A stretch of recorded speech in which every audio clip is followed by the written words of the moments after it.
구원을 사모하시는 성도 여러분 안녕하십니까? 복음과 율법의 설교 시간입니다. 이 시간은 323번째 설교 시간으로 내 잔이 넘치나이다 라고 하는 시편의 말씀을 가지고 말씀을 전하고자 합니다. 오늘 성경의 본문은 시편 23편 1절에서 6절이 되겠습니다. 여호와는 나의 목자시니 내가 부족함이 없으리로다. 그가 나를 푸른 초장에 놓이시며 쉴만한 물가로 인도하시는도다. 내 영혼을 소생시키시고 자기의 이름을 위하여 의의 길로 인도하시는도다. 내가 사명의 음침한 골짜기로 다닐지라도 해를 두려워하지 않을 것은 주께서 나와 함께 하심이라. 주의 지팡이와 막대기가 나를 안위하시나이다. 주께서 내 원수의 목전에서 내게 상을 베푸시고 기름으로 내 머리에 바르셨으니 내 잔이 넘치나이다. 나의 평생의 선하심과 인자하심이 정녕 나를 따르리니 내가 여호와의 집에 영원히 거하리로다. 아멘. 사랑과 은혜가 많으신 아버지 하나님 감사합니다. 이 시간도 저희들에게 생명이 있기에 영생의 말씀을 전하고 들을 수 있도록 은혜를 베풀어 주심을 감사합니다. 오늘 다윗의 이 시를 가지고 하나님 말씀을 전하고자 합니다.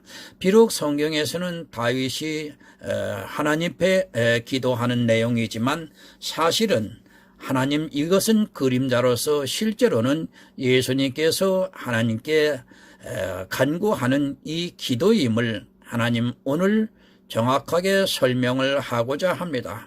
하나님 성령께서 충만히 역사해 주셔서 전하고 듣는 우리 심령 위에 함께하여 깨달을 수 있는 구원에 이르는 지혜로운 시간이 될 수 있기를 간절히 소원하면서 예수 그리스도의 이름으로 기도드리옵나이다. 아멘. 성경 보면 볼수록 어렵다는 생각을 합니다. 늘 성경을 해석하면서 살아가고 있지만 혹시라도 나로 인하여 잘못된 영혼이 있을까 기도하는 마음으로 성경을 보고 있습니다. 하루라도 그 기도를 빠지지 않고 하고 있고 정말 바르게 성경을 해석할 수 있게 성령의 감동을 구하고 있습니다. 그러다 보니 설교를 작성하다가 만 것이 더러 있습니다. 성경 본문을 잡고 설교를 작성을 하다가 어느 한 부분에 막히게 되면 더 이상 명확하게 해석이 안 되면 그 설교는 가능한 멈추고 다른 설교를 작성하고 있습니다. 여러분 저도 인생입니다. 모든 성경을 다 이해할 수도 없고 또 다 깨달아 알 수 없다는 것을 늘 생각하고 있습니다. 때로는 그런 한계에 부닥치면 다시 한번 돌아보는 시간을 갖고 있습니다. 그러나 분명한 것은 있습니다. 그 말씀에서 예수 그리스도가 나왔다면 그리고 믿음에 대해서 해석이 되었다면 조금 설명이 잘못되었다고 해도 복음에 큰 문제가 되지 않는다고 믿고 있기 때문에 힘을 내고 있습니다. 정말 인간적으로는 지칠 때도 있고 조금 더 배우고 싶고 성경을 더 많이 읽어서 하나님의 사랑과 예수 그리스도의 은혜를 잘 나타내고 싶을 때가 있습니다.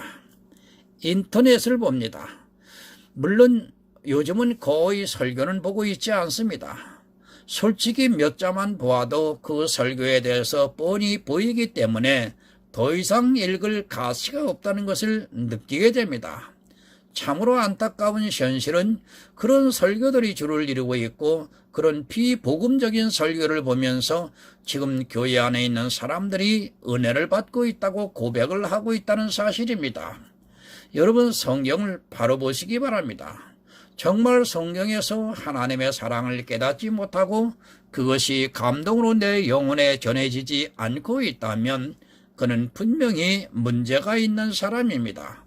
저는 특히 시편을 볼 때마다 믿음의 선진들의 영성이 얼마나 뛰어나고 그들의 고백이 얼마나 진솔한가를 깨닫고 있습니다.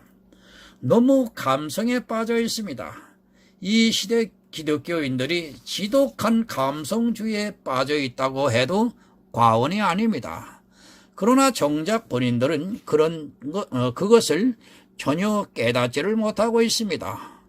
성경을 보면서도 그 문자의 감성에 빠져 마치 이 세상의 시를 보는 것 같이 생각을 하고 있습니다. 여러분, 시편은 이 세상의 시가 결코 아닙니다. 이 안에는 예수 그리스도의 은혜가 절절히 담겨 있다는 것을 성령의 감동으로 깨달아야 합니다. 노래를 부르고 있습니다. 지금 교회 안에 문자 그대로 시편을 노래하고 있는 사람들이 많이 있습니다. 그런 것이 다 감성을 자극한 것임을 깨닫지를 못하고 있습니다. 제가 노래로 부르는 것이 무조건 잘못되었다고 한 말씀이 아니라 문자 그대로 그런 노래를 부르다 보면 감성에 빠질 수밖에 없다는 것을 경계하기 위해서 지금 말씀을 하고 있습니다. 성경의 허리입니다. 시편, 잠언, 전도서는 성경의 허리라고 해도 과언이 아닙니다. 이 허리가 든든히 받치고 있어야 내가 진리 가운데로 인도함을 받을 수 있는데 이 시대는 너무 감성에 빠져 들어가고 있습니다. 또한 성경을 너무 자의적으로 해석을 하는 것이 큰 문제가 되고 있습니다. 늘 깨어 있으시기 바랍니다.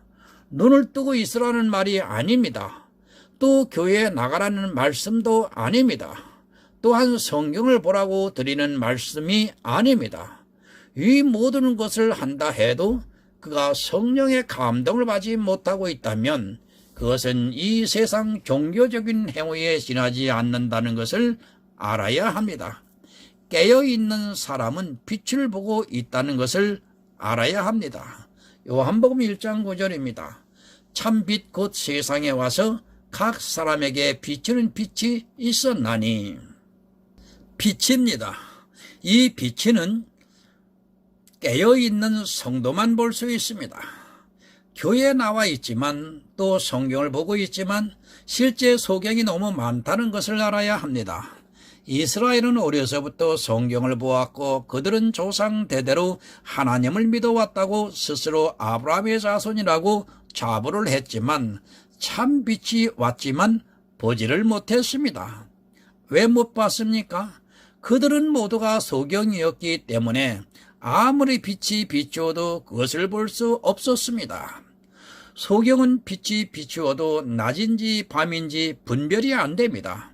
물론 눈이 나빠져서 잘 안 보이는 사람은 빛을 어슴푸레하게 볼 수 있지만 나면서부터 소경으로 태어난 사람은 빛을 전혀 분별을 하지 못합니다. 대낮이라도 깜깜한 밤과 똑같습니다.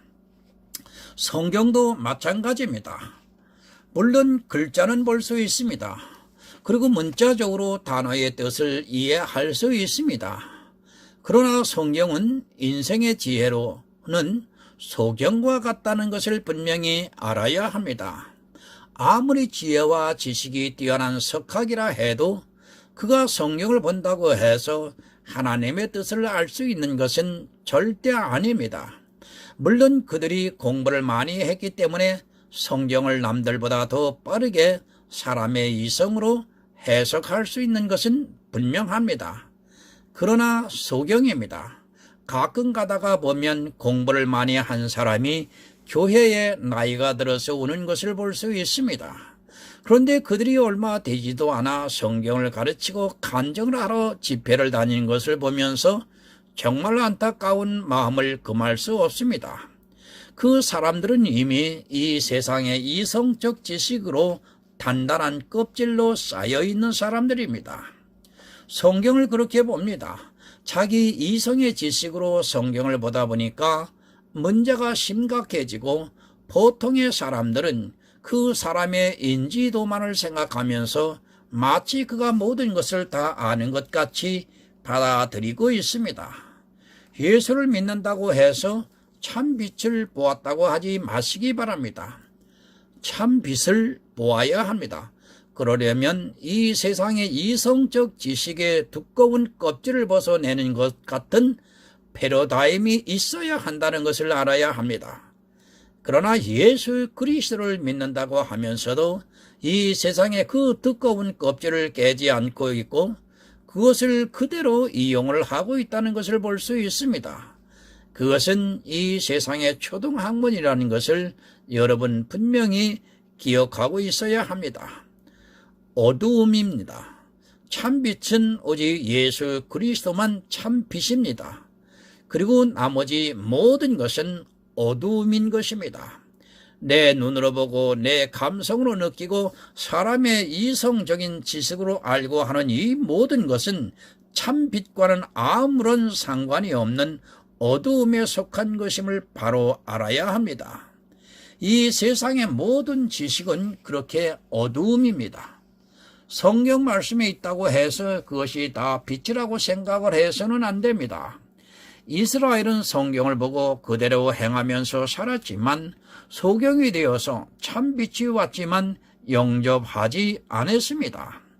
그들이 이 시대 신학자들보다 성경을 몰라서 어둠에 있었다고 생각하지 마시기 바랍니다.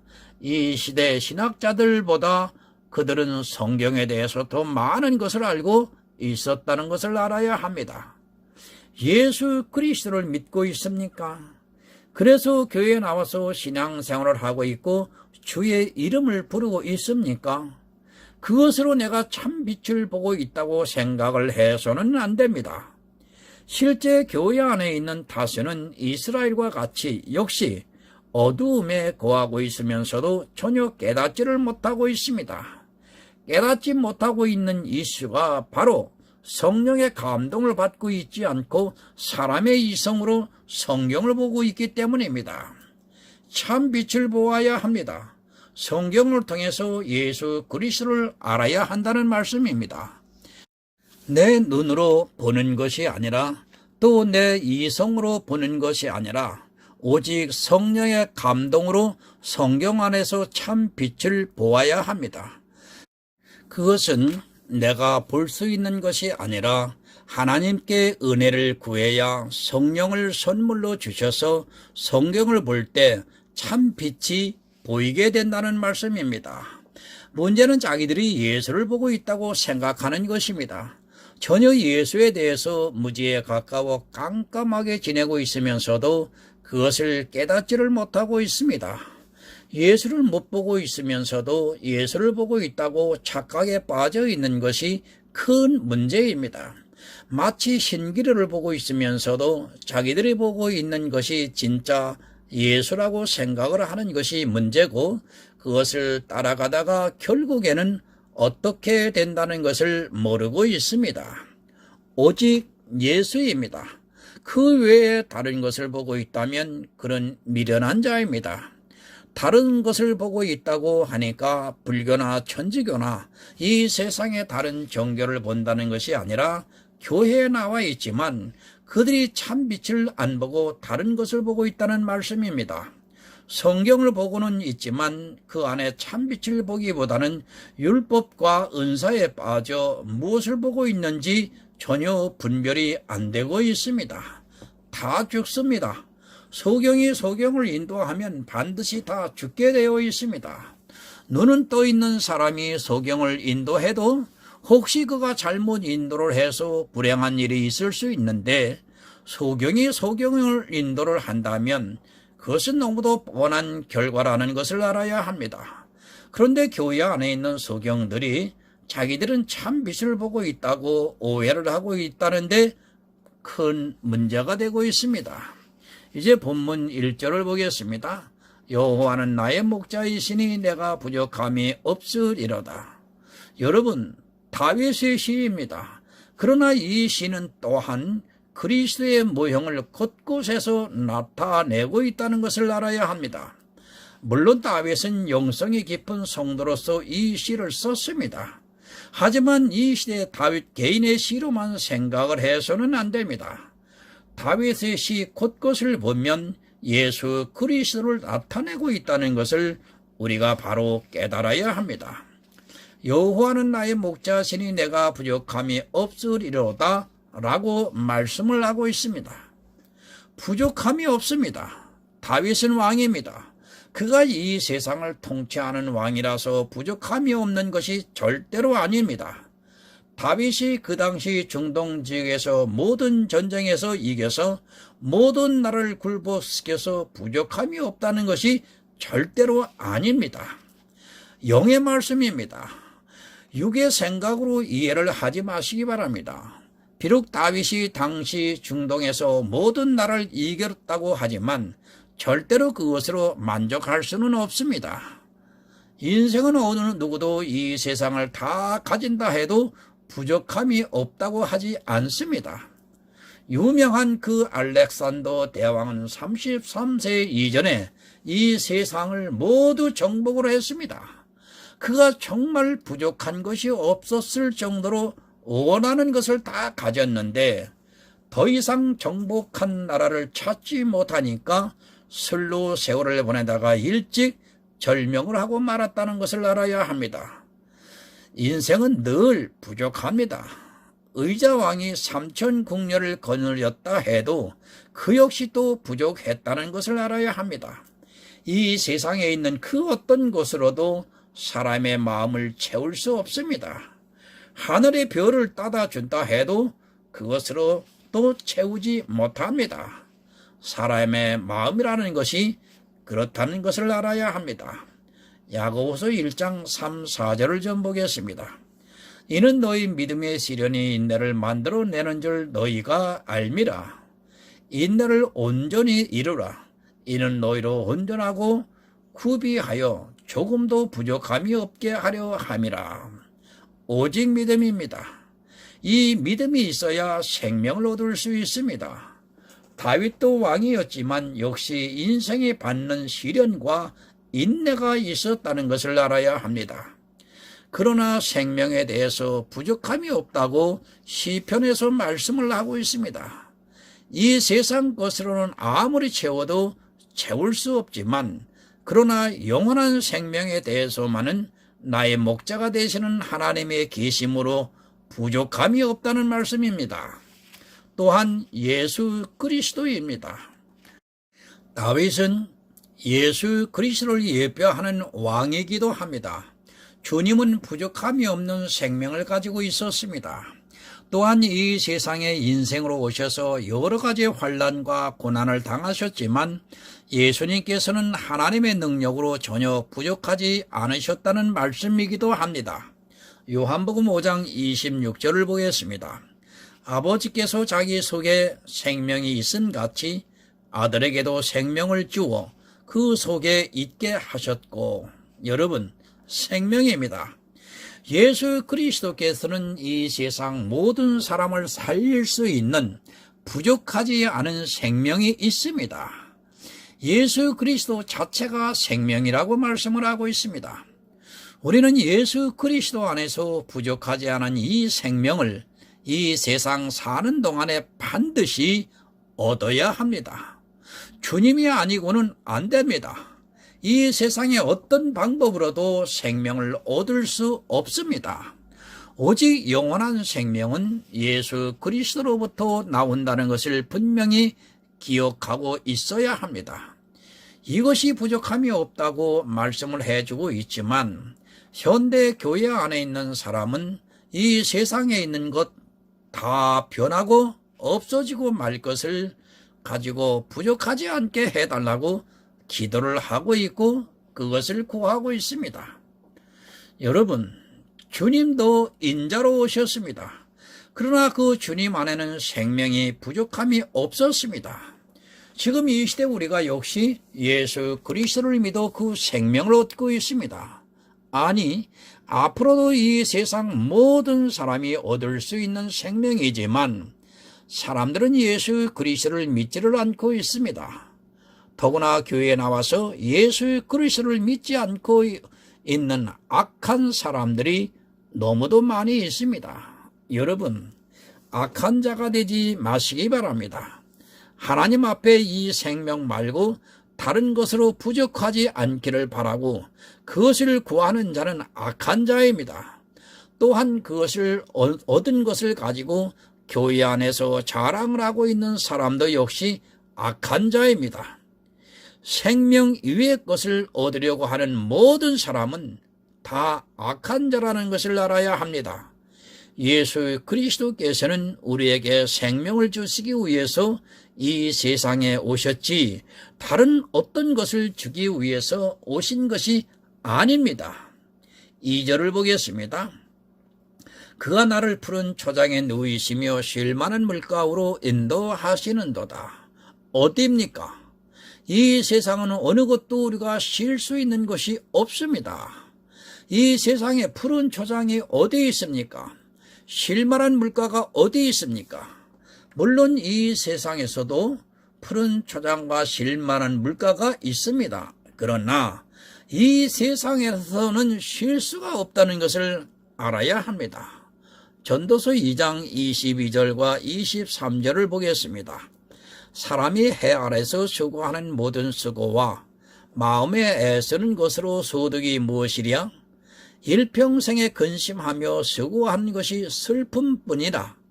그 마음이 밤에도 쉬지 못하나니 이것도 헛되도다. 밤에 쉽니까? 인생은 밤에도 쉬지를 못하고 있습니다. 내가 망중한을 누리고 있다고 그것이 쉬는 것이라고 생각을 하고 있으면 안 됩니다.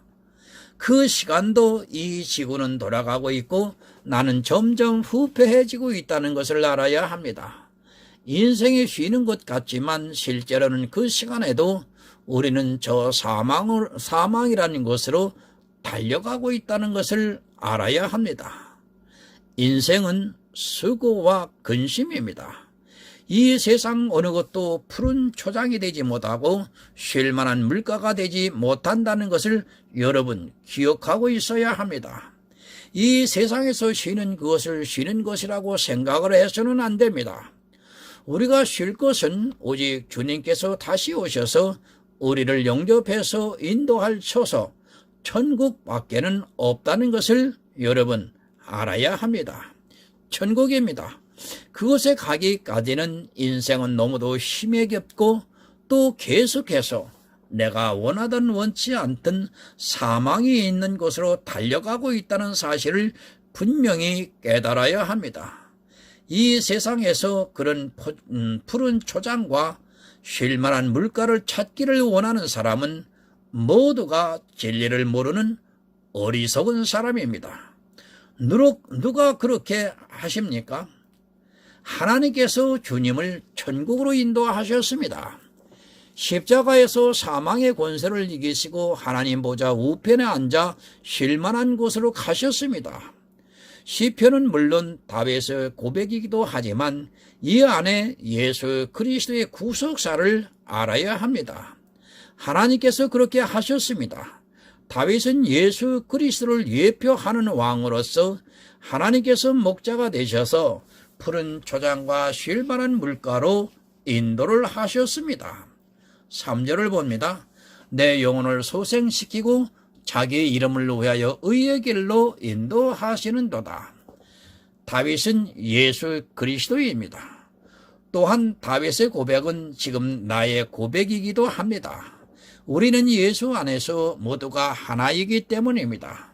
이런 고백을 다윗 개인의 시로만 생각해서는 안 됩니다.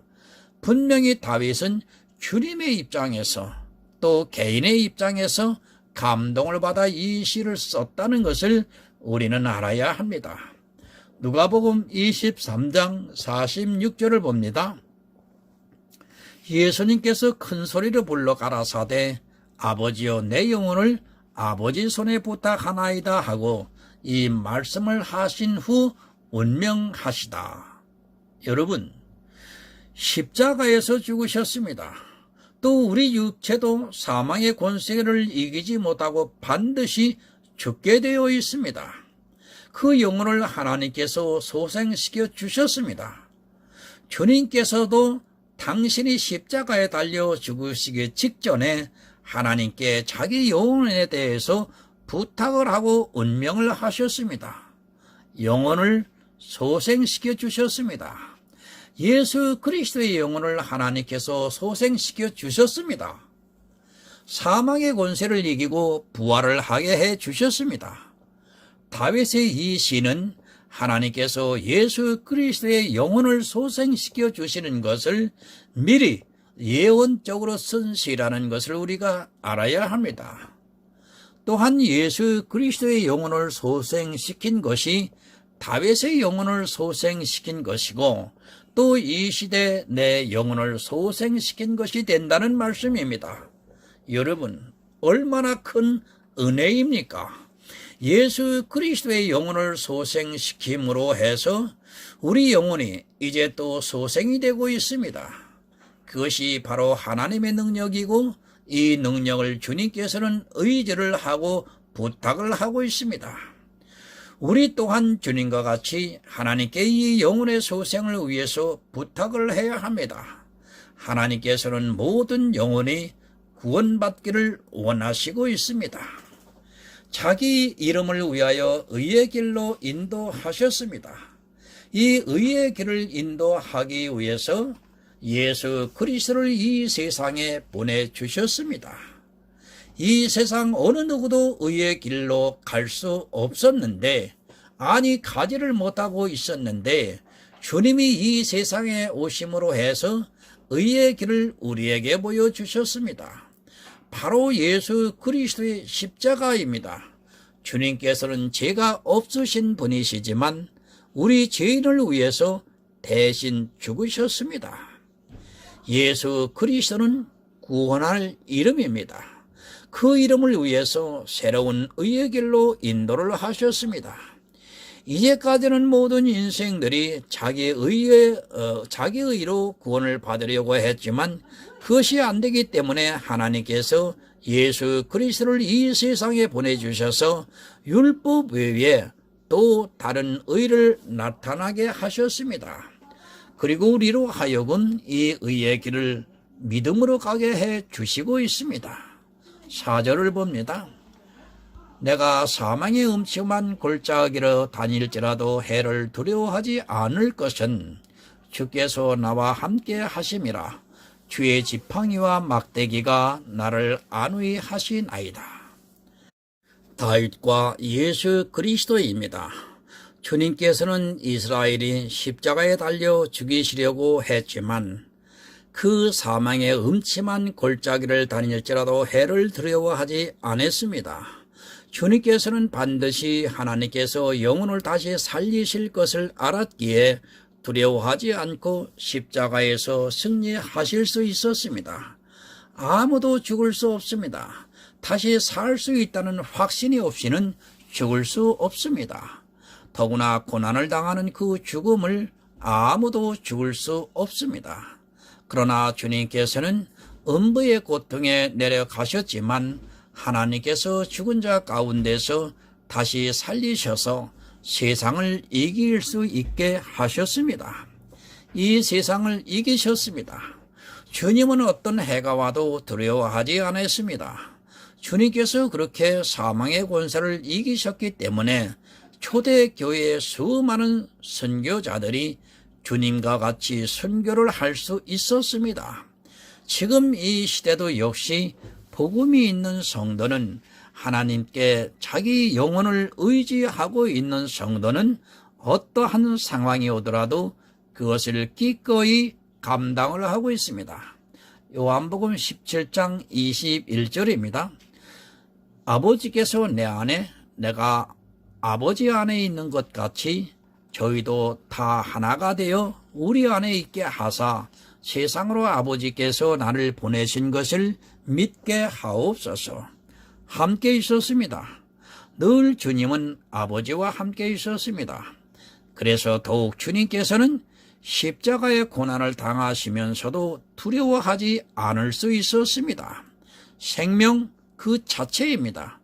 그렇기에 더욱 두려워하지 않을 수 있습니다. 만약에 반드시 산다는 믿음이 있다면 누구도 두려워하지 않을 수 있다는 것을 믿어야 합니다. 오직 믿음입니다. 그리고 하나님의 능력을 믿으시기 바랍니다. 하나님께서는 주님도 사망의 음침한 골짜기에서 살리셨습니다. 그 주님이 십자가에서 죽으시고 살아나신 것은 우리 역시 다시 살 수 있다는 것을 보여주시는 것입니다. 이 세상을 두려워하지 마시기 바랍니다. 어차피 한 번 죽는 것은 정해진 것입니다. 그러나 믿음이 있는 성도는 그 죽음을 결코 두려워하지 않고 하나님의 능력을 믿고 있습니다. 주의 막대기와 지팡이가 나를 안위하시나이다. 물론 이것은 다윗의 고백입니다. 우리 역시 하나님의 사랑의 막대기가 있고 또 하나님을 의지하는 지팡이가 있기 때문에 해를 두려워하지 않을 수 있습니다. 시편은 이렇게 다윗의 개인의 고백과 또 예수 그리스도의 예언이 함께 시로 기록이 되어 있다는 것을 알아야 합니다. 본문 5절입니다. 주께서 내 원수의 목전에서 내게 상을 베푸시고 기름으로 내 머리에 바르셨으니 내 잔이 넘치나이다. 여러분, 원수가 누구입니까? 물론 사단도 원수가 될 수 있습니다. 그러나 이 원수가 무엇이라는 것을 이 시대의 사람들은 너무 모르고 있습니다. 원수는 나를 죽이게 하는 것이 원수입니다. 나를 죽이게 하는 것이 바로 율법입니다. 율법으로 말미암아 죄가 들어왔고 죄로 인하여 사망이 찾아왔습니다. 에베소서 2장 15절입니다.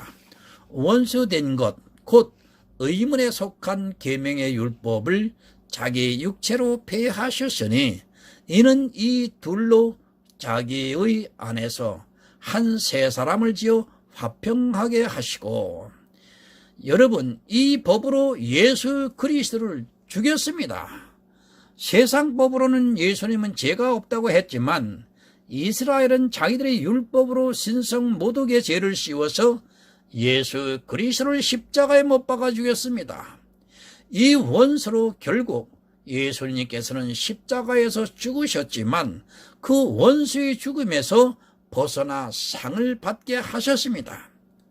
하나님 보좌 우편에 앉아 있습니다. 이 원수를 이기게 하시고 만왕의 왕이 되게 하셨고 만유의 주가 되게 하셨습니다. 히브리서 12장 2절을 봅니다. 믿음의 주여 또 온전케 하시는 이인 예수를 바라보자.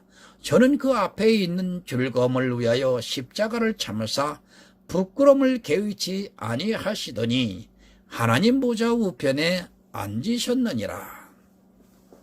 주님은 이기셨습니다. 원수를 이기시고 하나님 보좌 우편에 앉았습니다. 우리의 원수, 율법을 주님께서는 이기시고 십자가로 승리를 하심으로 해서 하나님, 그 영혼이 소생이 되어 하나님 보좌 우편에 앉게 되었습니다. 이 이상보다 더 큰 상이 없다는 것을 알아야 합니다. 그리고 주님은 왕으로서 기름 부음을 받았습니다. 이제 주님이 다시 오시는 날에는 심판주로서 온 우주의 만왕의 왕으로서 이 세상에 다시 오실 것을 믿어야 합니다. 요한계시록에서 주님이 어떻게 다시 오실 것이라는 것을 잘 가르쳐주고 있습니다. 왕으로 오셔서 우리도 역시 주님과 함께 더불어 왕 노릇을 하리라고 말씀을 하고 있습니다. 주님은 왕입니다. 다윗의 우리를 이을 왕이라고 말씀을 하고 있습니다. 역시 우리도 주님께서 이기신 것을 믿음으로 해서 원수의 목전에서 상을 베풀어 주실 것입니다. 우리가 예수 그리스도를 믿음으로 해서 원수된 것, 율법의 목전에서 우리에게 상을 베풀어 주실 것입니다. 믿음으로 이긴 자로서 상을 베풀어 주실 것을 여러분 믿어야 합니다. 정말 믿으시기 바랍니다. 믿음이 있는 자는 하나님의 상 주시는 이심을 알아야 할지니라고 히브리서에서 분명하게 말씀을 하고 있습니다. 우리가 율법을 이길 수는 없습니다. 그러나 예수 그리스도께서 십자가에서 우리의 원수된 것, 율법을 없이 하셨다고 말씀을 하고 있습니다. 이것을 믿는 성도는 주님께서 다시 오시는 그날에 상을 받을 줄 믿습니다. 본문 마지막 절입니다. 나의 평생의 선하심과 인자하심이 정녕 나를 따르리니 내가 여호와의 집에 영원히 거하리로다. 아멘. 역시 마찬가지입니다. 먼저 예수 그리스도를 말씀하고 있습니다. 그리고 다윗 개인의 시이기도 합니다. 또한 이 시대를 살아가고 있는 우리에게도 똑같이 하나님께서 이렇게 해주시고 있다는 말씀입니다. 예수님께서는 그 하나님께서 그 생명을 다시 살리심으로 해서 부활하셔서 하나님 보좌 우편에 앉아 영원히 하나님과 함께 거하시고 계십니다. 예수 그리스도의 십자가입니다. 이것이 바로 우리 성도들에게는 주의 선하심과 인자하심인 것입니다. 이것을 우리에게 보여주셨습니다. 예수 그리스도의 십자가는 그때 그 시대만 있는 것이 아니라 지금 이 시대를 살아가고 있는 우리 성도들에게도 평생 따르고 있다는 것을 믿어야 합니다. 예수 그리스도의 십자가는 단번입니다. 그러나 이 단번에 지신 십자가를 믿지를 않고 있는 사람들이 오늘날 너무 많이 있습니다. 주님이 십자가에서 이기심으로 해서 영원히 하나님과 함께 살고 있습니다. 그렇다고 그 십자가를 믿는 우리는 주님과 하나임으로 영원히 함께 살 수 있습니다. 정령 따릅니다. 예수 그리스도의 십자가가 변합니까? 절대 아닙니다. 그 십자가는 이 시대뿐 아니라 우리의 자손 대대로 변하지 않고 그것을 믿는 성도들에게는 주의 선하심과 인자하심이 평생에 정령 따르게 되어 있습니다. 이 사실을 믿음으로 받아들여야 하는데 주님의 십자가를 이상하게 받아들이고 있는 사람들이 오늘날 너무도 많이 있습니다. 정령입니다. 거짓이 아니라는 말씀입니다. 예수 그리스도의 십자가는 우리 평생에 따르게 되어 있습니다. 주님께서는 다시 죄인들을 위해서 죽이시는 것이 아니라 단번에 죽으심으로 해서 모든 사람이 구원을 받게 하셨습니다. 그러나 이 정령을 믿지를 않고 있습니다. 아니, 율법에 빠져서 성경을 오해를 함으로 해서 믿지를 못하고 있습니다. 믿으시기 바랍니다. 주님께서도 하나님의 집에 거하고 있습니다. 예수 그리스도를 믿는 우리 역시 영원히 하나님의 집에 거할 수 있습니다. 그것을 성경이 가르쳐주고 있고 그것을 믿으라고 하고 있습니다. 그러나 이 시대는 예수 그리스도를 믿기보다는 자기들의 행위에 열심을 내고 있습니다. 주님이 영원히 여호와의 집에 거합니다. 주님께서 너희는 나와 하나라고 말씀을 하셨습니다. 주님과 내가 한 몸이라면 주님이 하늘에 올라가 계시면 나 역시도 하늘에 함께 앉아 있다는 것을 믿어야 합니다. 이렇게 믿는 성도는 이 세상에서 담대하게 살아갈 수 있습니다. 사망의 음침한 골짜기를 다닐지라도 해를 두려워하지 않고 하나님의 능력을 믿고 있습니다. 주님과 하나입니다. 이렇게 하나라고 믿는 성도는 이미 주님께서 하나님의 집에 거하고 있기 때문에 절대로 두려워하지 않습니다. 모든 두려움을 쫓아내시고 천국을 소망하시기를 바랍니다. 이렇게 다윗과 같이 시를 써서 고백을 하고 이 고백이 내 고백이라는 것을 믿어서 주님의 은혜로 영원한 생명을 얻는 하늘의 아름다운 성도가 되시기를 예수 그리스도의 이름으로 부탁을 드립니다. 하나님 아버지 감사합니다. 나의 원수인 율법에서 저희들을 불러내 주시고 바른 복음을 믿음으로 인해서 영생에 이룰 수 있도록 정말 푸른 초장으로 인도해 주시는 것을 정말 감사를 드립니다. 하나님, 이 영의 일에 대해서 하나님 우리가 다시 깨달을 수 있도록 함께 하여 주심을 감사합니다. 하나님, 오늘 이 시간 이 말씀을 통해서 구원에 이르는 지혜로운 성도가 태어나기를 간절히 소원하면서 예수 그리스도의 이름으로 기도드리옵나이다. 아멘.